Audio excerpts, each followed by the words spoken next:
17 मार्च से 23 मार्च तक का समय कुंभ राशि के लोगों के लिए कैसा होने वाला है। जय माता दी दोस्तों, आप सभी का स्वागत है हमारे YouTube चैनल अमृता एस्ट्रो में। और मैं इस वीडियो में बात कर रही हूं मार्च माह के इस तीसरे सप्ताह के कुंभ राशि फल के बारे में।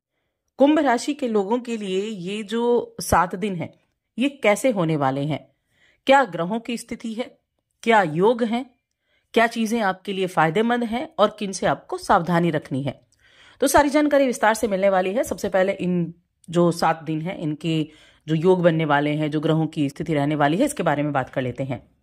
देखिए, जो तीसरा सप्ताह है, इस तीसरे सप्ताह में काफी कुछ जो ग्रहों की स्थिति है वो बताती है। एक तो जो प्रेम के आकर्षण के कारक ग्रह हैं शुक्रदेव मीन राशि में विराजमान है, और शुक्र के साथ बुध और राहु पहले से ही विराजमान थे। अब सूर्य भी आ चुके हैं, तो शुक्र बुध सूर्य और राहु ये 4 ग्रह एक साथ हैं, जिससे चतुर्ग्रही योग बना हुआ है।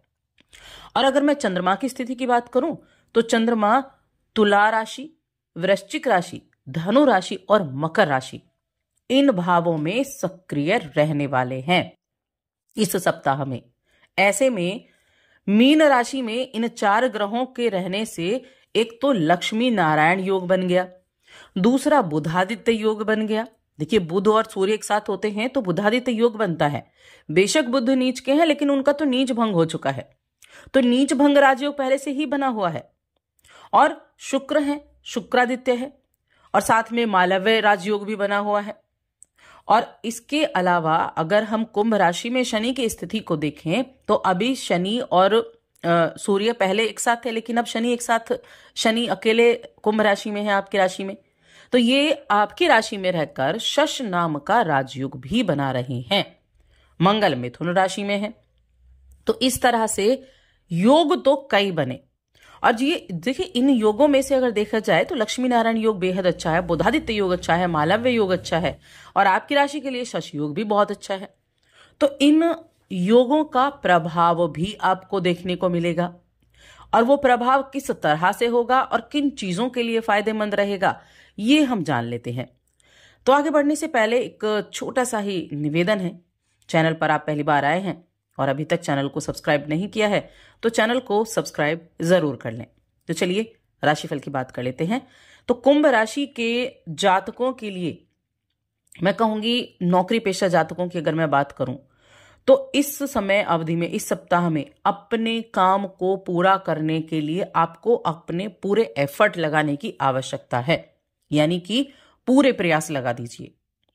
क्योंकि आपके जो उच्च अधिकारी है ना, वो हो सकता है थोड़ा, अगर आपसे किसी तरह की वाद विवाद की स्थिति बनी हो, कुछ आपके ऑफिस में बड़ा एक कॉन्स्पिरेसी चल रही हो, तो आपको थोड़ा सावधानी रखते हुए बस अपना पूरा फोकस करना है कि आपको अपना काम खत्म करना है। और आपको किसी भी मामले में जल्दबाजी में निर्णय नहीं लेना है, वरना बाद में पछताना पड़ सकता है। देखिए, आपके लिए जो है दूसरे भाव में 4 ग्रह एक साथ मौजूद हैं, और दूसरा भाव क्या होता है?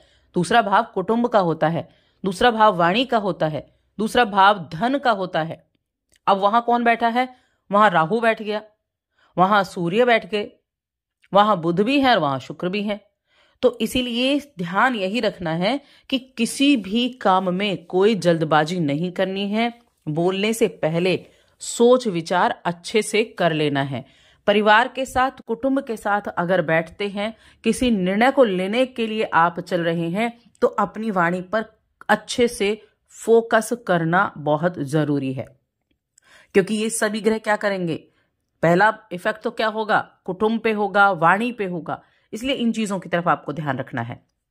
बृहस्पति की अगर बात करूं तो चौथे घर में मौजूद हैं, और बृहस्पति का चौथे घर में रहना आपके लिए बेहद अच्छा है।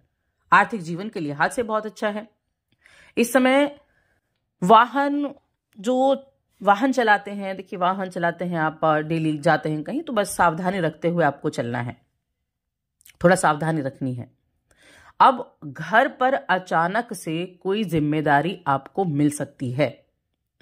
कोई अचानक से ऐसा रहेगा कि घर परिवार से जुड़ी हुई जिम्मेदारी मिल जाए, जिससे आपने कुछ काम करने के लिए कुछ प्लानिंग की हुई हो, उस प्लानिंग को आपको छोड़ना पड़ जाए। क्योंकि प्लानिंग किसी और चीज की लेकिन करना कुछ और काम पड़ गया, तो इस तरह की चीजें हो सकती हैं। बाकी घर से जुड़े हुए अपने हर एक काम का पूरा करते हुए दिखाई देंगे, और हाँ, आप खुद कर भी पाएंगे अपने परिवार से जुड़े हुए कार्यों के लिए। आप देखिए कुंभ राशि के जातक, जो काम आपने हाथ में लिया है उस काम को पहले पूरा करें, बाद में दूसरा आप काम पकड़ें। हो सकता है प्रेशर बहुत ज्यादा हो तो उसकी वजह से मन में थोड़ा क्रोध भी झलक जाए, लेकिन ऐसी स्थितियों में अपने ऊपर थोड़ा कंट्रोल करना होगा। अब यहां जो शनि की स्थिति है आपकी राशि के स्वामी की, वो कहां है? वो आपके ही राशि में यानी पहले भाव में ही स्थित है। तो ये क्या करेंगे? अभी अस्त अवस्था में भी बैठे हुए हैं, इसीलिए कामकाज में प्रेशराइज भी आपको होना पड़ सकता है। काम में आपको अलग अलग तरह की चुनौतियां भी मिल सकती हैं, लेकिन चुनौतियों से डरने की जरूरत नहीं है, क्योंकि हर चुनौती आपको कुछ सिखा कर जाती है। शिक्षा की अगर बात की जाए तो शिक्षा के क्षेत्र में आप बहुत अच्छा रिजल्ट प्राप्त कर सकते हैं। स्टूडेंट्स की मैं बात कर रही हूं तो उनके लिए ये समय काफी अच्छा है। अगर किसी एग्जाम वगैरह को आप दे रहे हैं, अपने पूरे एक एफर्ट आपने डाला है, आपने मेहनत की है, तो परिणाम अच्छे आपको प्राप्त होंगे। अपने मन से आप अपनी पढ़ाई पर फोकस कर पाएंगे। आप एक झुकाव देखेंगे कि आपका झुकाव अपनी एजुकेशन की तरफ है, जिसे देखकर आपके घर वाले भी खुश होंगे, और घर वाले खुश होंगे तो आप और ज्यादा मेहनत करते हुए भी इस समय अवधि में दिखाई दे सकते हैं। अब यहां जो देखिए गुप्त शत्रुओं की बात करूं, अष्टम भाव, आपका अष्टम भाव में केतु बैठे हुए हैं, कन्या राशि में अष्टम भाव में केतु विराजमान है। तो जो गुप्त शत्रु है ना, उनसे खूब सतर्क रहने की आवश्यकता है। कई बार पता नहीं होता कि हमारा शत्रु कौन है और मित्र कौन है, और ये चीजें आपके एक तो आपके ऑफिस में आपको ध्यान रखनी है, क्योंकि आपके विरोधी जो है उनको कमजोर बिल्कुल ना समझें, और उनको अपनी जो योजनाएं हैं उनको पता बिल्कुल ना चलने दें। आप क्या करने वाले हैं, आप क्या कर रहे हैं, आप किस काम से जुड़े हुए हैं, किस तरह की किसी बातों का उनको पता ना होने दें।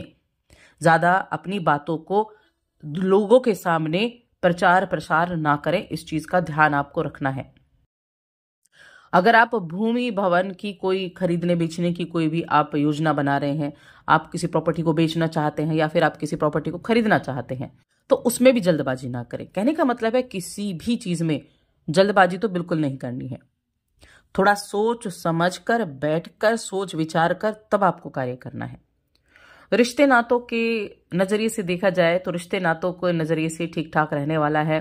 प्रेम प्रसंग को अच्छा रखने के लिए आपको अपने जो एक कम्युनिकेशन है उसको अच्छे से रखना होगा।